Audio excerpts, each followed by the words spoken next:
a relação do bruxismo com doenças psicossomáticas é uma relação muito íntima, tá? E é um problema de difícil resolução, porque geralmente ela envolve um ambiente multifatorial, não só dentro da odontologia. Porque se o bruxismo tem uma causa psicossomática, você vai ter que resolver aquela causa psicossomática, entendeu? Aquele problema, seja qual ele for. Entendeu? Estresse, né? Exatamente.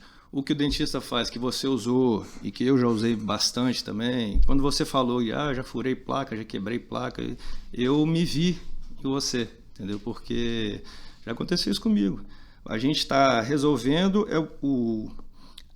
não a causa, a consequência, né? exatamente. A gente está resolvendo a consequência. Mas a doença psicossomática, ou seja, qual for o problema, pode ser por uma oclusão, distúrbio temporomandibular, que aí a musculatura ela tende a compensar, né? Algum problema de articulação que a musculatura tenta compensar e acaba que os dentes sofrem com isso. Então, assim, apesar de não ser... esse assunto não está dentro da minha especialidade em si, eu me sinto quase um especialista porque eu vivi com isso, entendeu?